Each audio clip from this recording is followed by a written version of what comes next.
പിതാവിൻ്റെയും പുത്രൻ്റെയും പരിശുദ്ധാത്മാവിൻ്റെയും നാമത്തിൽ ആമേൻ. പ്രിയമുള്ളവരെ, ഇന്ന് ഡിസംബർ 30 തിങ്കളാഴ്ചയാണ്. എല്ലാവർക്കും പരിശുദ്ധ കൃപാസനത്താർ ജീവനോടെ പ്രത്യക്ഷപ്പെട്ട പരിശുദ്ധ അമ്മയുടെ മാധ്യസ്ഥതയുടെ സ്നേഹവന്ദനം. നമുക്ക് പ്രത്യക്ഷ പ്രാർത്ഥനയിലേക്ക് പോകാം. അമ്മേ പരിശുദ്ധ അമ്മേ, അമ്മേ പരിശുദ്ധ ദേവമാതാവേ, ദൈവമാതാവേ, അങ്ങ് കൃപാസനത്തിൽ പ്രത്യക്ഷപ്പെട്ട് വരാൻ പോകുന്ന മഹാദുരന്തത്തിൽ നിന്ന് രക്ഷപ്പെടാനും എല്ലാവർക്കും വേണ്ടി പ്രാർത്ഥിക്കുവാനും ആവശ്യപ്പെട്ടിട്ട് 20 വർഷം തികയുന്ന ഈ വേളയിൽ കൃപാസനത്തിലൂടെ ഞങ്ങൾക്കും ഈ ദേശത്തിനും അങ്ങ് മധ്യസ്ഥം തേടി തന്ന എല്ലാ അനുഗ്രഹങ്ങൾക്കും കൃപകൾക്കും ഞങ്ങളിപ്പോൾ ഹൃദയം നിറഞ്ഞ നന്ദി പറയുന്നു. അമ്മേ പരിശുദ്ധ ജപമാല മാതാവേ, സകല കൃപാസന പ്രാർത്ഥനയോടും ചേർത്ത് ഞങ്ങളിപ്പോൾ പ്രാർത്ഥിക്കുന്ന ഈ കുടുംബത്തിന്റെ പ്രത്യേക നിയോഗം. എൻ്റെ പ്രിയപ്പെട്ടവരെ, ഇന്നത്തെ പ്രാർത്ഥന ആവശ്യം പറയുക.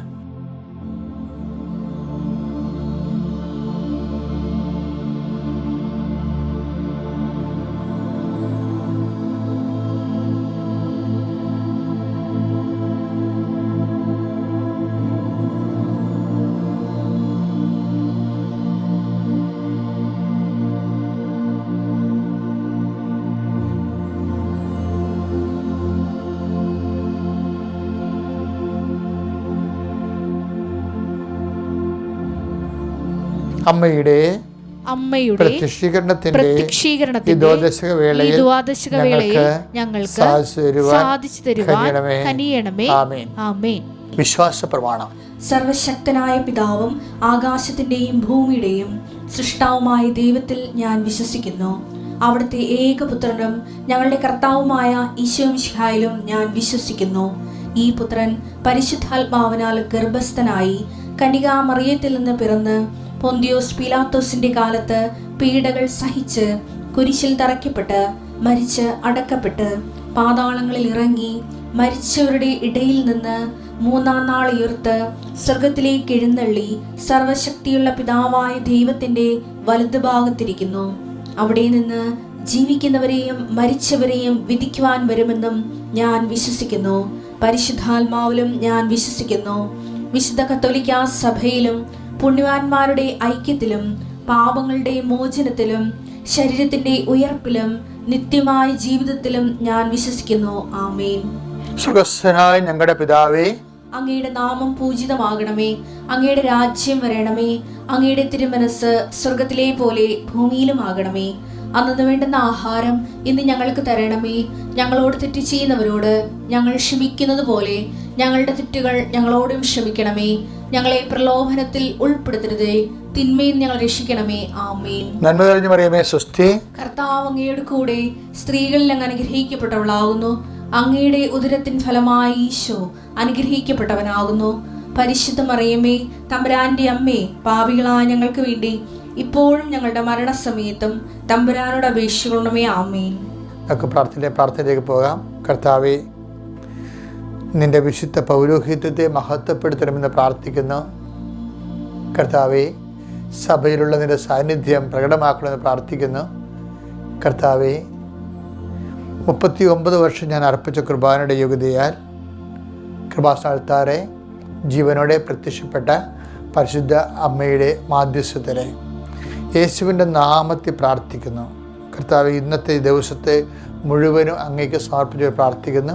ഈ പ്രാർത്ഥനയിൽ പങ്കെടുക്കുന്ന മക്കൾക്ക് ഈ പ്രാർത്ഥനയുടെ അനുഗ്രഹങ്ങൾ അവകാശവും ഓഹരിയുമാകാൻ ഇടയാക്കണമെന്ന് പ്രാർത്ഥിക്കുന്നു.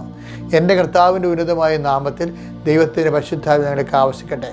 എൻ്റെ കർത്താവിൻ്റെ ഉന്നതമായ നാമത്തിൽ കർത്താവിൻ്റെ തിരുരക്തം നിങ്ങളെ തളിക്കപ്പെടട്ടെ. എൻ്റെ കർത്താവിൻ്റെ ഉന്നതമായ നാമത്തിൽ നിങ്ങളുടെ വഴികളിലും വീടുകളിലും നിങ്ങളുടെ സഞ്ചാര പഥങ്ങളിലെ ദൈവത്തിൻ്റെ ദൂതന്മാർ, ഞാൻ എൻ്റെ ദൂതനെ നിനക്ക് മുമ്പേ അയക്കുമെന്ന് പറഞ്ഞ കർത്താവിൻ്റെ വാഗ്ദാനം, അതിൽ വിശ്വസിക്കുന്ന നിങ്ങൾക്കെല്ലാവർക്കും ദൈവത്തിൻ്റെ പ്രത്യേക സംരക്ഷണം നിങ്ങൾ എവിടെയായാലും ഇന്ന് അനുഭവിക്കാൻ ഇടയാക്കണമെന്ന് പ്രാർത്ഥിക്കുന്നു. കർത്താവെ, അങ്ങയുടെ മക്കൾ അവരുടെ കഴിവ് കൊണ്ട് ഈ വിഷയത്തിന് ദൈവിക തീരുമാനം ഉണ്ടാവത്തില്ലല്ലോ എന്ന് ചിന്തിച്ചുകൊണ്ട് ആര് സഹായിക്കും, എങ്ങനെ സഹായിക്കുമെന്ന് സങ്കീർത്തകൻ ചോദിക്കുമ്പോൾ സങ്കീർത്തകനോട് പറയുന്ന മറുപടി ഇതാണ്: നമ്മുടെ സഹായം കർത്താവിൻ്റെ നാമത്തിൽ. ലോകത്തിലുള്ള എല്ലാ സഹായങ്ങളും നിൻ്റെ നാമത്തിലാണ് ഞങ്ങൾ വിശ്വസിക്കുന്നു. കർത്താവെ, അങ്ങയുടെ നാമത്തെ മഹത്വപ്പെടുത്തണമെന്ന് പ്രാർത്ഥിക്കുന്നു. അങ്ങയുടെ നാമത്തെ മഹത്വപ്പെടുത്താനുള്ള അടിയങ്ങളുടെ പരിശ്രമങ്ങളെ വിജയിപ്പിക്കണമെന്ന് പ്രാർത്ഥിക്കുന്നു. അമ്മേ, പരിശുദ്ധമേ, ദേവമാതാവേ, എല്ലാ മക്കൾക്കും വേണ്ടി മാധ്യസ്ഥം വഹിക്കണമേ.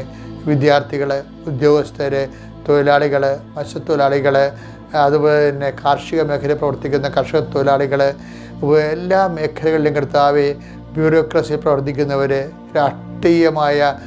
രാഷ്ട്രീയത്തിൽ പ്രവർത്തിക്കുന്നവർ, അതുപോലെ തന്നെ അധികാരത്തിൻ്റെ ശ്രേണികളിലും പവറിലും ശക്തിയിൽ പ്രവർത്തിക്കുന്നവർ, അവരെല്ലാം നീ ഏറ്റെടുക്കണം പ്രാർത്ഥിക്കുന്ന ഈശോയെ. ഓരോ മനുഷ്യൻ്റെ ആവശ്യം എന്തു തന്നെയായാലും അത് മുഴുവനും ഏറ്റെടുക്കുകയും അത് മുഴുവനും അവരെ അനുഗ്രഹിക്കുകയും ചെയ്യുന്ന നല്ല ദൈവമേ, ഈ പ്രാർത്ഥന ആരെല്ലാം കൂടുന്നുവോ, എന്തിനെല്ലാം കൂടുന്നുവോ, ആരെല്ലാം ഇന്ന് വീടിൻ്റെ പുറത്തേക്ക് പോകുന്നുവോ, എന്തിനെല്ലാം പോകുന്നുവോ, അവിടെ മേലെല്ലാം ദൈവത്തിൻ്റെ കൃപ ഇപ്പോൾ ആവശ്യിക്കട്ടെ. നിങ്ങളുടെ സംരംഭങ്ങൾ, ആലോചനകൾ, ചിന്തകൾ, സംസാരങ്ങൾ, ചർച്ചകൾ, തീരുമാനങ്ങൾ എല്ലാം യേശുക്രിസ്തുവിൻ്റെ ആത്മാവിൽ നയിക്കപ്പെടുകയും അവിടുത്തെ വിശുദ്ധമായ രഥത്താൽ മുദ്രവെക്കപ്പെടുകയും ചെയ്യട്ടെ. എൻ്റെ കർത്താവ്, നിന്നെ ആശ്രയിക്കുന്ന മക്കൾക്ക് കർത്താവ് അധിക ധൈര്യം, അധിക ബലം ലഭിക്കാൻ ഇടയിൽ പ്രാർത്ഥിക്കുന്നു. എൻ്റെ കർത്താവിൻ്റെ ഉന്നതമായ നാമത്തിൽ വിദ്യാർത്ഥികളെ സംബന്ധിച്ച് പ്രാർത്ഥിക്കുന്നു.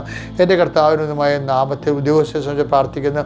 എൻ്റെ കർത്താവിൻ്റെ ഉന്നതമായ നാമത്തിൽ വേലയും കൂലിയുമില്ലാതെ, ജോലിയും തൊഴിലുമില്ലാതെ വിഷമിക്കുകയും സാമ്പത്തിക ബാധ്യതകളെ വിഷമിക്കുകയും ചെയ്യുന്നവർക്ക് വേണ്ടി പ്രാർത്ഥിക്കുന്നു. സ്ഥലം വിൽക്കാൻ പോകുന്നവർ, വാങ്ങാൻ പോകുന്നവർ, അങ്ങനെയുള്ള എല്ലാ എഗ്രിമെൻറ്റിലും കോൺട്രാക്റ്റിലും ഏർപ്പെട്ടിരിക്കുന്ന ഡേറ്റ് കഴിഞ്ഞു പോകുന്നതുകൊണ്ട് പേടിച്ച് ഉത്കണ്ഠപ്പെടുന്നവർ, കർത്താവെ, അവരെല്ലാം ആശുപത്രി കിടക്കുന്നവർ, ബൈസ്റ്റാൻഡറായി നിൽക്കുന്നവർ, അവരുടെ കൂടെ കർത്താവ് അവർക്ക് വേണ്ടി ധനം സമ്പാദിക്കുന്നതിന് വേണ്ടി ഉഴറി നടക്കുന്നവർ, എല്ലാവരും സംബന്ധിച്ച് പ്രാർത്ഥിക്കുന്നു.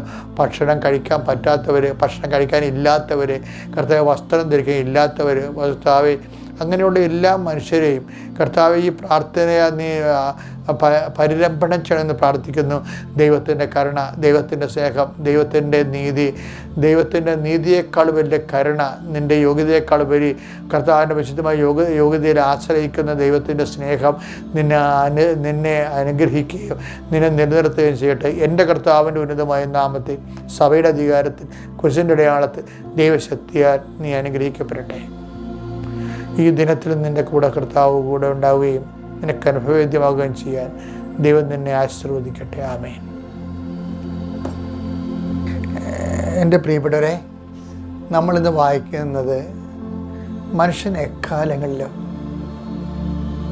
സഹായം മനുഷ്യരോട് ചോദിക്കും.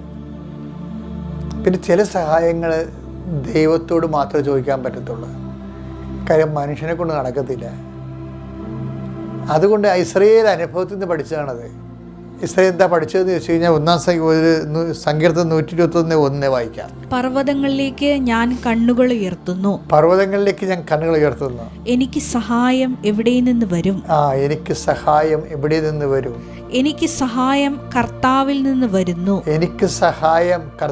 നിന്ന് വരുന്നു. ആകാശവും ഭൂമിയും സൃഷ്ടിച്ച കർത്താവിൽ നിന്ന്. ഇസ്രായേലിൻ്റെ അനുഭവം അതാണ്.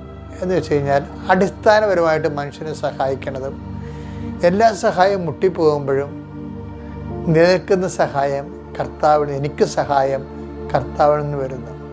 ഇത് സങ്കീർത്തനം എന്ന് പറഞ്ഞാൽ ഹൈ ടെമ്പർ ഹോളി സ്പിരിറ്റിൽ എഴുതിയിട്ടുള്ളതാണ്. അതുകൊണ്ട് തന്നെ സഹായം നഷ്ടപ്പെട്ട് കഴിയുമ്പോൾ, ആരും സഹായിക്കാനില്ലെന്ന് വരുമ്പോൾ എനിക്ക് സഹായം, അതായത് ചില സമയത്ത് മെത്രാനാണെന്ന് പറഞ്ഞാൽ പോലും സഹായം കിട്ടത്തില്ല. സ്വന്തം കുടുംബത്തിലുള്ളവരും കൂട്ടത്തിലുള്ളവരും തന്നെ ചിലപ്പോഴും നമുക്ക് സഹായം നിഷേധിക്കും. അത് ഒത്തിരി അനുഭവിച്ചവരാണ് ഈ യഹൂദന്മാർ. ഈ മൽപ്പാനും ഗവർണർക്കും ആ സമയത്ത് ഈ സന്ധ്യയ്ക്ക് റിജക്റ്റായി കഴിയുമ്പോൾ, അവിടെ നിന്ന് റിജക്റ്റായി ഭക്ഷണം കിട്ടത്തില്ല, കിടക്കാൻ ഇടം കിട്ടത്തില്ല പറയുമ്പോൾ, ഒരു സാധാരണ ഒരു മനുഷ്യൻ പറങ്കി, എന്നാൽ എപ്പോഴും ഇവർ വൈരാഗ്യത്തിൽ കണ്ടിരുന്ന കൂട്ടാണ് പറങ്കി. ഒരു പറങ്കി അവിടെ വരും. അച്ഛന്മാരിവിടെ പോകുന്നു, എന്തിന് പോകുന്നു എന്നൊക്കെ ചോദിക്കുമ്പോൾ കാര്യം പറയും.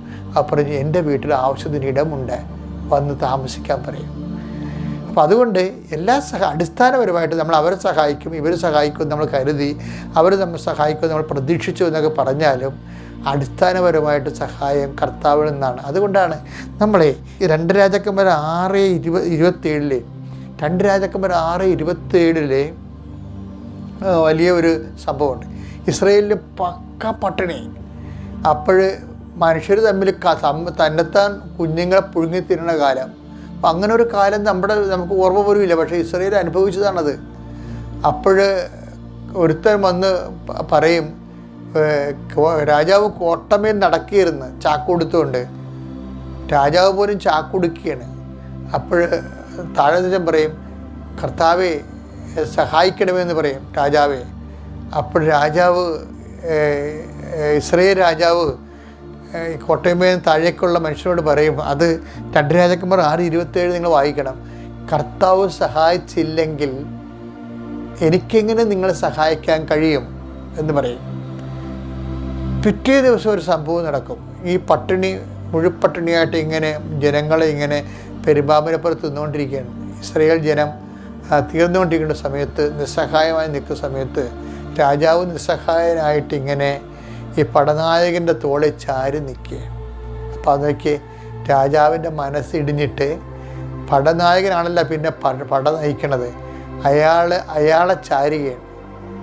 അങ്ങനെ അപ്പോൾ മനുഷ്യന്മാരെ ആശ്രയിക്കരുതെന്ന് ബൈബിൾ പറയത്തില്ലേ? രക്ഷ നൽകാൻ കഴിയാത്ത മനുഷ്യർ അഭയം തേടരുതെന്ന്.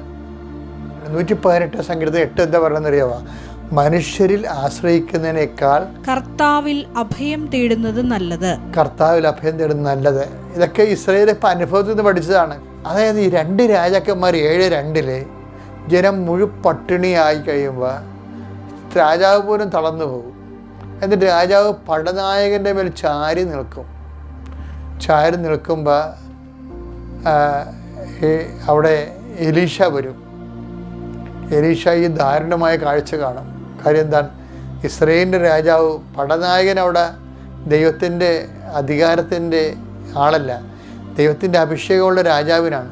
അഭിഷേകം ഉള്ളവൻ പോലും ആത്മാവ് തളർന്ന് പടനായകനെ ചാരി നിൽക്കുകയും, അപ്പം രാജാവ് പോലും തന്നെ ചാരി നിൽക്കുന്നതിൻ്റെ ഗർവിലും അഹങ്കാരത്തിലും അയാൾ നിൽക്കുകയാണ്. അതായത് നമ്മുടെ ജീവിതം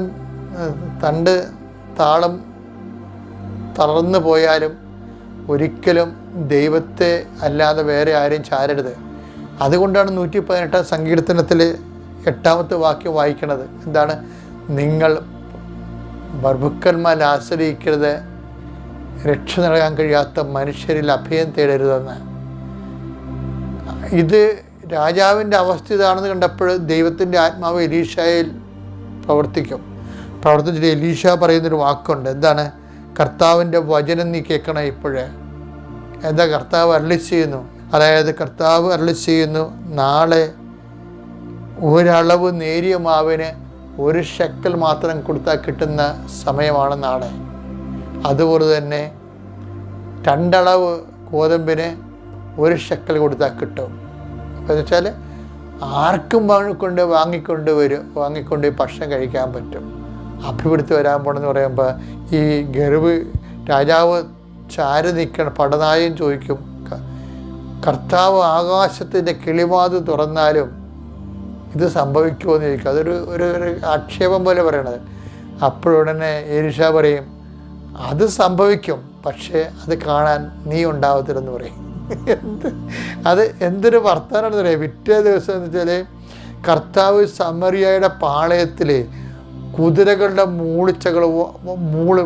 പോർക്കുതിരകളുടെ മൂളിച്ചകൾ കൊടുങ്കാറ്റ് പോലെ വിരമ്പം കേൾപ്പിക്കും.